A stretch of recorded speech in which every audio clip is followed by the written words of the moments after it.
Am I the a-hole for warning my sister I would leave her off the wedding guest list if she doesn't stop pushing me to ask mom's husband to walk me down the aisle? My sister, 22F, and I, 29F, share the same biological parents. I was 9 and she was 2 when our dad died, and I was 11 and she was 4 when our mom remarried. For lots of reasons we don't have the same relationship with mom's second husband. To my sister he's dad, he's the best guy in the world, and she will scream from the rooftops to defend him. A few years ago she went no contact with our dad's parents and siblings because she took offense to them calling us his little girls in a card they left on his grave. She told them she was our stepfather's little girl. She actually said we both were. And that dad didn't raise us like he did. This was the first time we ever had a real fight between us, though we had bickered and disagreed on this topic before, because I told her he was not and would never be my dad. She accused our grandparents, aunts and uncles of disrespecting our stepfather and of turning me against my family, and she told them she hoped they'd join dad like they wanted to so bad since they wouldn't come to terms with who our real dad is now.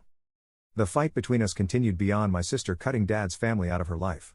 She told me she had no idea I would be so set in my ways still, and that she thought I'd have seen things clearer being older. I told her it's because I'm older that I don't see it the same. I told her nobody replaced my dad. She told me it wasn't normal to have someone else raise you and to feel like they weren't your real parent. I reminded her I was 11 when he married mom, so he didn't even raise me as long as dad did. Then she said I had known him longer though, and parenting doesn't end at 18. I pointed out I no longer lived with them at 18 and I never went to him for parenting or for support. She argued he loved me as much as her and he didn't deserve to be the guy mom married. This fight lasted close to 5 weeks and I had to take some time from her before it turned into something physical. She got so worked up I expected it to become that. We did make up, kinda, but we're still very much not on the same page about mom's husband. We also had a smaller fight over this topic around Father's Day because it was the 20th one without dad and she didn't like my post to dad and felt it invalidated mom's husband. And maybe it did in her eyes because he became our dad when he married mom to her. But the reality is he only became her dad and never mine. And I'm not even close to him, or to mom anymore, because they could never wrap their heads around me not accepting him as my dad or my parent.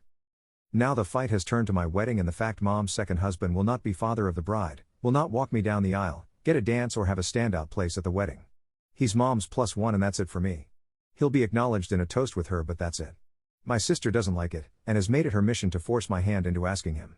She even went behind my back and told him I was going to ask and had finally come around and started a whole crap show between me and mom over it. Mom's husband was too busy sulking over not being asked to fight it out with me. And that's a whole other thing. I won't get into it here. I confronted my sister over what she did. She said she was trying to get me to do the right thing. We argued and it turned into another fight. This is when I told her I would leave her off the guest list if she doesn't stop pushing. My sister told me I have always hated her for loving mom's husband, for not wanting dad to be her dad but to have him as her dad because he's alive. She told me she never understood picking some dead guy over someone still alive who wanted to be our dad. She said I ruined our family. I told her I couldn't take my love away from dad and give it to somebody else, and I couldn't love somebody who tried to make me love them and tried to take a spot claimed by another. My sister got incredibly frustrated and started cussing me out. But then she told me I was being an arse and threatening to keep her away from my wedding was to punish her when she didn't deserve it and that I was asking for too much. I told her I was serious and I walked away from the fight, and I have refused to engage since. She has tried and she has told me I can't keep her away from my wedding. I'm not being fair and she loves me and doesn't want to miss her only sister getting married. But I'm seriously thinking I might need to keep her away. AITA? ETA, when I talked about what mom's husband would not be at my wedding, I should have said that was the plan before things kicked off. Now neither mom or her husband are invited because of the argument that happened after my sister lied. Why are you doing this to yourself? NTA. Your sister should have been disinvited months ago. I don't know why you keep mulling about. She's determined to get her way or ruin your wedding.